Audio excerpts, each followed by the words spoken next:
بسم اللہ الرحمن الرحیم۔ السلام علیکم، میرے آپ سبھی سے التجا ہے کہ ایک مرتبہ درود ابراہیمی پڑھ لیجیے گا۔ بسم اللہ الرحمن الرحیم۔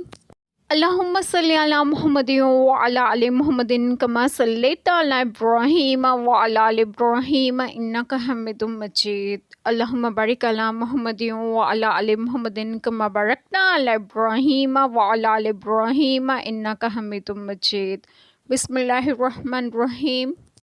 تو تمہیں کیا ہوا کہ منافقوں کے بارے میں دو فریق ہو گئے اور اللہ نے انہیں اوندھا کر دیا ان کے کوتکوں برے اعمال کے سبب۔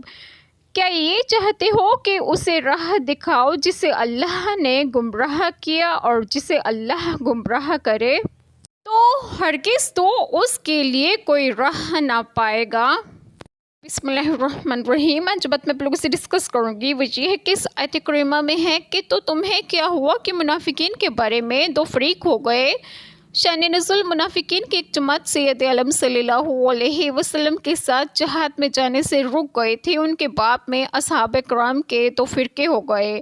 ایک فرقہ قتل کے لیے مصر تھا اور ایک ان کے قتل سے انکار کرتا تھا۔ اس معاملے میں یہ آیت کریمہ نازل ہوئی اور اللہ تعالیٰ نے انہیں اوندھا کر دیا کہ وہ آپ صلی اللہ علیہ وسلم کے ساتھ جہاد میں جانے سے محروم رہے۔ ان کے برے اعمال کے سبب، ان کے کفر و ارتداد اور مشرکین کے ساتھ ملنے کے باعث تو چاہیے کہ مسلمان بھی ان کے کفر میں اختلاف نہ کریں۔ کیا تم یہ چاہتے ہو کہ اسے راہ دکھاؤ جسے اللہ تعالیٰ نے گمراہ کیا، اور جسے اللہ تعالیٰ گمراہ کریں تو ہرگز تو اس کے لیے کوئی راہ پانے والا نہ پائے گا جب تک اللہ تعالیٰ نہ چاہیں۔ بے شک اللہ تعالیٰ ہم سب کے تمام گناہوں کو معاف فرمائے اور ہمیں صراط مستقیم کی راہ پر گامزن کریں، اور آپ سب کو آپ کے گھروں میں خوش و خرم رکھیں اور صحت و تندرستگی بھی دیں۔ آمین۔ جزاک اللہ خیر۔